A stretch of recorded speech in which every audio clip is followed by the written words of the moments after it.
Hey y'all, hey, we are back for another review of Sistas. We're on season 7, episode 14, entitled All for the D. Alright, so we're back with Gary jumping in the backseat of Jordan's car, basically dropping ego on him and, giving him sass. And what I realized in this scene is that Jordan is a horrible investigator, a horrible snoop. He's just moving off of raw emotion, and he needs to slow down. Because there's no way you should have got caught the first damn day that you decided to snoop on somebody. And when you going into the political field, or you political campaign, or whatever it is that you want to aspire to in your career, you're gonna have to learn to be a little bit more sneaky. Just saying. Anyway, Gary's threatening him, because he knows that Jordan is out there by himself, and he basically has caught him slipping or whatever. So he's like, he feels as if he has the one up on Jordan, and so Jordan is like, whatever. He also still claims to not know anything about where Penelope is, and all of that. And then he tries to hit Jordan with the Uno reverse card. Girl, slow down with the Uno reverse, and tells Jordan that, hey, you need to believe that Andy is a scammer, and that just take a look at your life. Your life was drama free before Andy showed up, just like me. Everywhere she goes, chaos and panic follows her. So you need to take a better look at who Andy is and not me. Okay, so he's trying to poison Jordan against Andy, and we'll see in this episode that is starting to take effect, because Jordan is sleep deprived. He's worried about his sister. There's a lot going on, so he's not really sure who he can trust right now. And the one person that he shouldn't be trusting is what's his name, Ethan, whatever his name, the little intern that's working on his campaign, that's working for Gary. That's the last person he needs to be trusting, but he's got a lot on his mind. He's not paying attention to some stuff that's going on around him. Either way, that's how we open up the episode. Jordan is back at home with Andy, and turns out he sat up all night long kind of wondering why Andy and Penelope were working together to dig up information on Gary, and, getting what they need for Penelope to successfully leave Gary. And Andy tells him, like, listen, I was simply respecting Penelope's wishes, and also trying to protect you, with your political aspirations and all that. We didn't want you to get that deeply involved. And, he don't care about none of that logical stuff that's happening right now that she's trying to tell him. I also can understand, like, as a brother, you want to know, like, hey, why you didn't tell me I had this going on. However, those are two adult women that were working on their own plot and their own plan. So they ain't really have to let you know, but they didn't. Whatever. All right, and then he flat out just asked Andy, like, if she knows where Penelope is. And she's like, no, why would you ask me that? So you can kind of see where the little seeds that Gary has been planting is kind of, it's kind of affecting Jordan. It's kind of knocking him off his block a little bit. She goes in for a kiss before she leaves, and he kind of jukes her. He's giving her a slight attitude because, again, I'm just going to operate off the assumption that he doesn't really know who to trust. So he's just kind of being standoffish with everybody right now until he figures out what's going on with his sister, which, understandable. I can't be too upset about it, but I'm upset that you would let somebody who you have seen with your own eyes and ears, like Gary, poison you against somebody that you have not seen or heard to be a person like Gary, to be affected by somebody like Gary. Let's just say that. All right. So Aaron shows up at the salon with a bunch of gender neutral clothes, toys, and other stuff for the baby. He's excited to be in both, the Karen and the twins' lives. And she was like, well, why would you come here to the shop? And he was like, well, I thought you would have told everybody by now that I'm one of those babies' dads. And he's like, okay, whatever. We're here now. Nobody's aware. But I have gone a step further, and I bought you a childbirthing class. Since this is your first time as a mom,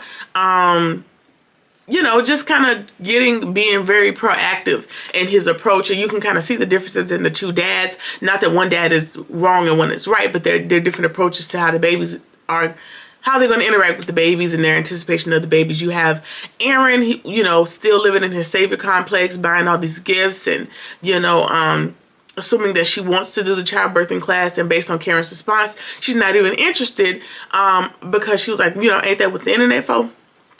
And, you would think I know somebody's gonna say, you know, shouldn't you be thankful that somebody thought enough of you to get a childbirthing class for you and da da da da da da.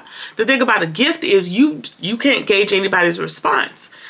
Just like when you do something to somebody, you can't gauge their response. If it's not something that I'd appreciate or that I'm interested in, you know, thank you, but you ain't have to do it type energy. So she didn't have to just fall on her knees and just be grateful that Aaron did that.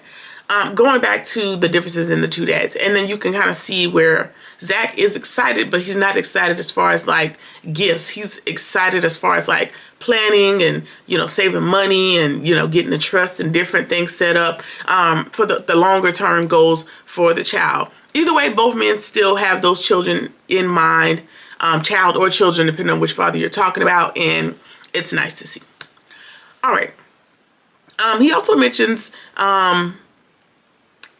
he talks about being the father of one of the twins yet again, and Pam is either eavesdropped or stumbled upon the information, and now Pam has to hold this very unholdable secret at this point.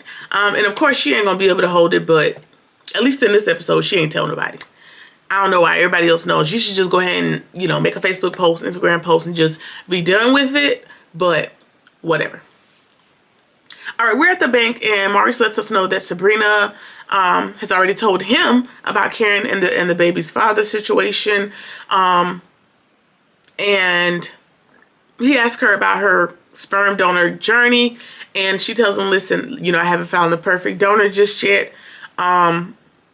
Whatever. Now, I did put in my notes that Maurice told us, he just verbally told us, we didn't see Sabrina tell him about the baby daddy situation, the two dads or whatever. And I put in my notes that this is the worst kept secret ever. Like, this is a secret nobody can possibly keep. I don't know how in the world Karen thought anybody was going to keep it. Like, you had Danny there, you had Fatima there, and you had Zach. You got 3 people. The more people involved, the less likely it is that it's going to stay under wraps. So it was never going to happen, which is fine. Like, it got out, and you could see by the end of the episode how she reacted to it getting out. She was just kind of upset that Pam found out by eavesdropping or stumbling upon the information. You can see like she really didn't feel a ways when Sabrina let it slip out. Of course, we'll get to that part of the episode, but she had a visceral reaction to Danny letting the information get out, and we'll talk about that. Either way, we're gonna move on. Tony comes up to Danny at the job with a single flower, a single rose, and an apology. He expresses that he overreacted the day before, and he's not apologizing for all that he said. The part that he's apologizing for is saying that it was unfair to expect Danny to have her entire apartment childproofed and kid-friendly in the short amount of time that he had given her. Not for anything else that he said or that he presumed about Danny and her character. Okay? And she suggests that you get the hell away from me and you go find somebody that can babysit your brats at the last minute, allow you to go into my home and they snoop while I'm not there. Get it baby-proof, child-proof, whatever proof in the short amount of time that I had to prepare. Deal with all these things at once. Like, find somebody who could do all of that and do it happily and without incident. You go ahead and be great. So she just dismissed him. And I definitely agree. I feel like you partially apologized. And the thing that you apologized for still came off as shade. Oh, I apologize that you didn't get what I never verbalized to you done quickly enough. That was the apology. And I don't really appreciate that. But, you know, Danny said, you know, what I would have said as well. You know, go ahead and head out and you just have a wonderful day. And if you're going to bring up some roses, bring 12, not 1. Okay. Fatima is trying to find herself some zen. She's trying to center herself when Andy comes walking in, disturbing her. She's about to open her first exam grade since being in law. Her first grade since being in law school, her first exam. And before she could do that, Andy tells her, like, girl, I've decided to testify against Gary. This might be my only opportunity to get from up under him. So this is what I'm going to do. So we get back to the exam. Fatima opens it and she has a D. She has a D on her very first assignment in school. And the note from the teacher says that, listen, I expected way more from you. Basically, you need to buckle down and do better next time, essentially. And she tells Andy, like, listen, It's because I'm too distracted. Like, I'm distracted at home. I'm distracted at work. Like, my studying is, I'm not getting as much studying done as I need to. I got to figure something out. And she is afraid. And it tells her, okay, you know, I understand. This is just the first grade. We can always, you know, fix this on the back end. Like, we can do better. And what she's afraid is that this could set the tone. And I don't think she's afraid that making D's is the tone that she's going to set. She's going to fail out. What I think is she now realizes that she can't manage the day to day, and she's not going to be able to get Zach to do what he said he was going to do, because mind you, Zach said, oh, I'll take care of Michael when you're studying and all that good stuff. And now that we're at exam number 1, we see that that has not taken place. And again, that'll be discussed later on in the episode, but just to put that out there. All right, so Hayden is been calling Tamara all day, and Miss Girl has been on cloud 9. She acting like she really in love with Gary, and it's really repulsive to me. Anyway, he's finally able to get her on the phone, and of course, Gary is sitting across the way, and Gary just can't be any more impatient with her lying on the phone to Hayden, and so he verbally yells, "Hey, you need to hurry up and get off that phone." And Hayden kind of seems like he recognized the voice, or realized, you know, that there is a man. At the very least, he recognizes that that's a gentleman's voice there in the house, right? And so she rushes off the phone. She's like, oh, that's just the TV. Go ahead and enjoy the rest of the day. I'll see when you get home. I have dinner ready. And rushes off to be in the arms and the pants of Gary in Hayden's house. Now, I would be more pissed if this was someone else, but it's Hayden, so I can't feel bad.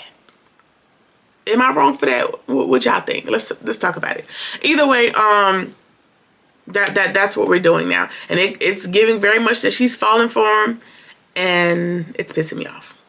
All right, Karen and Sabrina are talking on the phone, and you know, Sabrina can't hold water in a glass. She simply can't. And she mentions Karen having everything going on in her life and having to manage 2 baby daddies, and so now she's caught.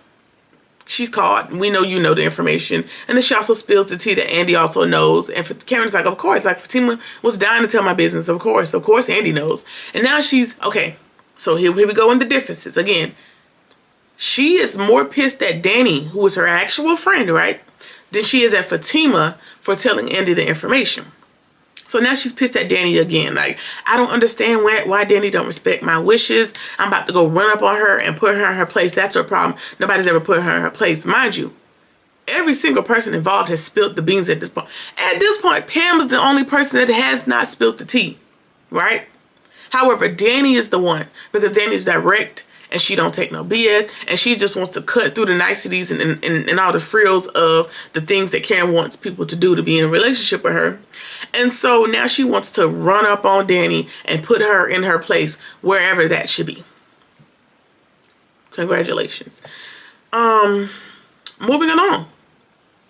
Fatima is home, and she tells Zach about the grades she got, the D that she got in her first exam, and that she barely has time to study. And he tells her, again, a lofty promise that he's making. Don't worry about me and Michael. I'm there and I can handle this stuff, you know, get more studying done. And then she goes on to spew off a million examples of how she has to do things for him and for Michael. When she gets off of work, she has to bathe Michael. When it's time to get him up for school, she has to get him up because Zach is not awake, because Zach doesn't have a traditional job anymore. So at what point are you stepping in with Michael? Because you feed him a little dinner, but as soon as she walked in her house, she was like, okay, you already fed him dinner, good, but did you bathe him? Oh no. And then he was like, okay, I'll do it. And then she immediately takes the role back on. So you making it hard for, you know, to get relief. But she was like, no, you know, because your bathing skills are subpar when it comes to Michael. So you're giving him the cradle. You are making it easy for him to not be as supportive as he verbally is telling you that he wants to be in this role. Because when he comes in to help, he's like, oh no, I got it. I don't like the way you do it. Let him do it. If it's wrong, it's just wrong.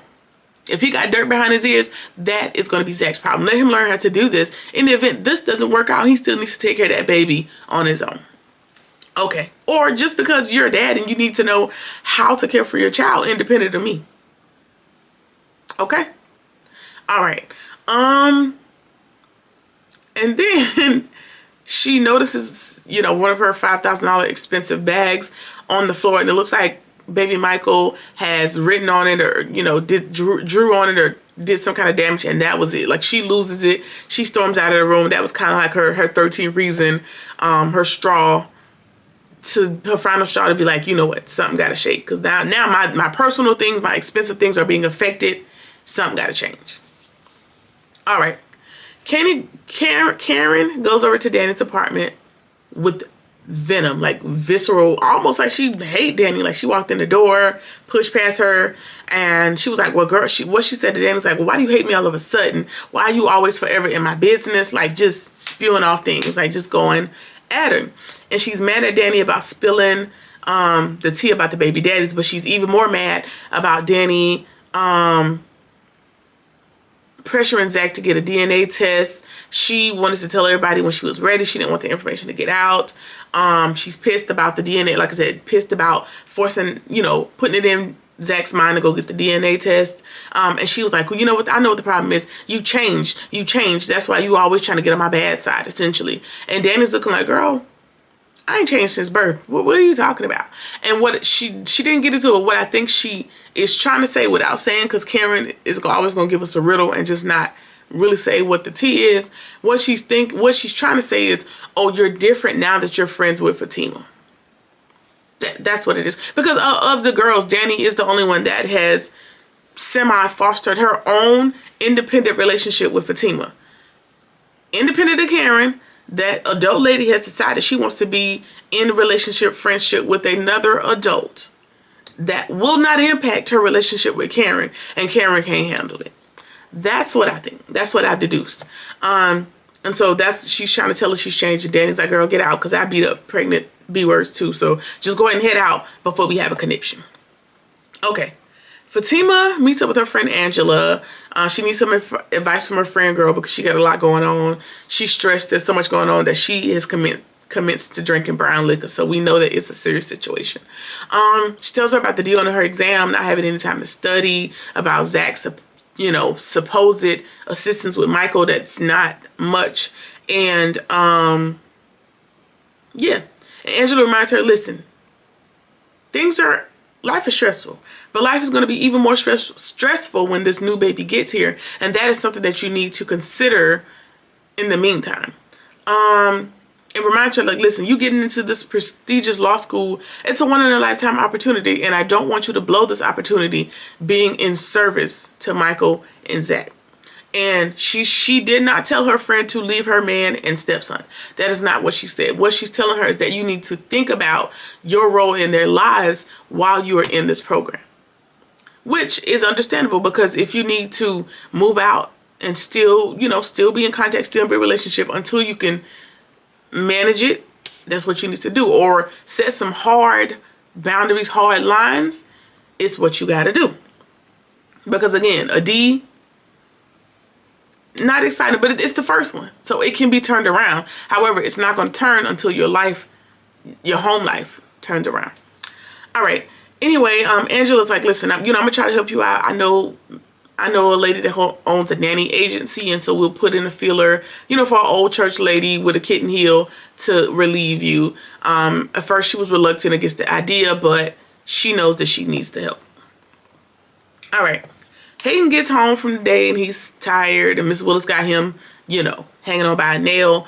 And he walks in the house and Tamara ain't got dinner ready. She ain't got nothing. No, she still got on the same funky ass drawers that she had on when Gary left. I mean, she is really like texting back and forth with like hearts in her eyes. I'm sorry, y'all. It's something, it grosses me out.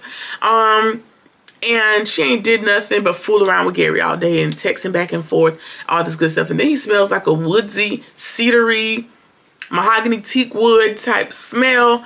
And she tries to play it off like it's her new fragrance. And so this is clue number 2 that Hayden has picked up. Like, it's a man going on. He even says, like, hey, if you still want to be out here on your city girl type time, that's cool. That's understandable. But just let her know.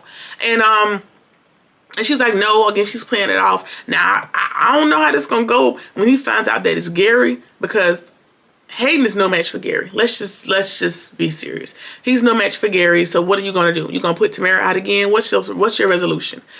In my opinion, I hope it goes on for forever. I hope she gets knocked up and don't know if it's yours or Gary's. That's what I wish for your life, because it's Hayden. Who wants a happy ending for him, right? I don't. Okay. Rich and Sabrina, they was fooling around, you know, doing what grown people do. And she hops out the bed to go get in the shower. And she invites him to come join her. But before he gets there, he is feverishly looking for this prophylactic. I don't know if I can say condom on YouTube. I'm gonna say condom. And he was looking for it all over the bed, like feverishly. I guess it slipped off or whatever. He feverishly looking for it, tearing up the covers looking for it. And he looks at it, he finally finds it. He was like, dang, I wish I had some hot sauce. Now, what we can insinuate from the hot sauce is he was gonna pour it in there to kill the active baby cultures that exist within said prophylactic. I'm trying to you know, okay. And that leads me to believe that he doesn't want Sabrina to, he didn't want her to get to it and take his baby juice, since she's so desperate to have a baby. He feels like she wants a baby so bad that she could potentially set him up. Now, you don't know her to be that type of person, but this is how he reacted. So this whole thing is not going to go well. Just in case we're making predictions, it's not going to go off very well, because not you making those kinds of assumptions about me. Like, I never gave that. Like, what are you talking about? That she's well off in her own right. I don't think she really need you and your baby juice, which is why she's perusing the sperm banks. But here we are.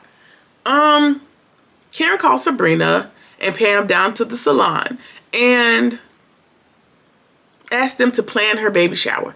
Now, out of all the friends that she currently has, I'm not sure.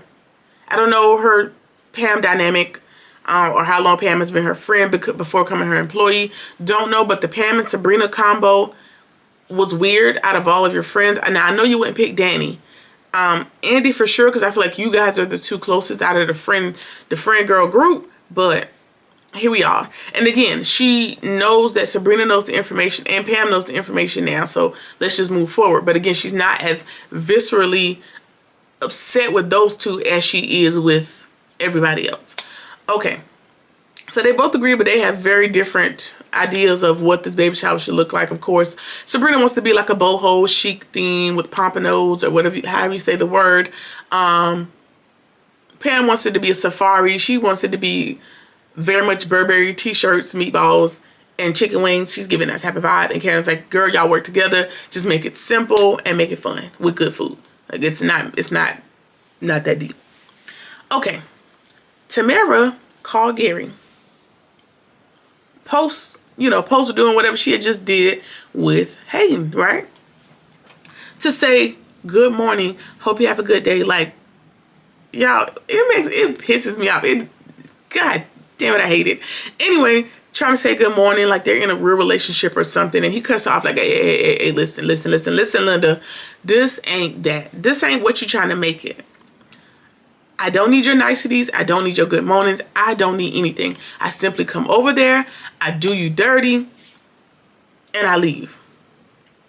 We do what we do, and we leave. The rest of that, you can keep it. We're really not finna do all that. And she tells him, I thought you were starting to feel me. I thought we were starting to feel each other. So he's like, no, ma'am. No, ma'am, you couldn't have thought that. And so now she's out for revenge. And so now she's going to edit something to ruin him in a second. So whatever she has on him, she's going to probably just use that, because now she's the woman scorned off of a presumption that she made that was never confirmed by the other party. Wonderful. All right. Rich is talking to the guys, guys being Jordan and Tony, and tells them how freaked out he was the other night when the prophylactic slipped off. And then he tells them that he was worried that Sabrina might be trying to trap him. And Jordan reminds him, she ain't really on no hood booger, like no trapper dude type status. Like, again, she don't have to do that. She's not that type of woman. I wouldn't even guess Sabrina to be that kind of person. He was like, I don't really know. I'm just trying to keep myself safe. I understand, but the bed, what they say, the abstinence is the best birth control, right? I don't know, whatever old people say. I've heard it before. Don't quote me on it. Either way, when they leave to go to the gym, Ethan calls Gary, and Gary instructs him on where to place the bug, because Jordan, again, his mind, he's not focused on what's happening. He leaves Ethan, his intern, in his personal home. Makes no sense, right? Because he has him over there doing some investigation or trying to look up some stuff on Hudson. Has him trying to do some stuff on Hudson, not knowing he's already working with Gary and Hudson.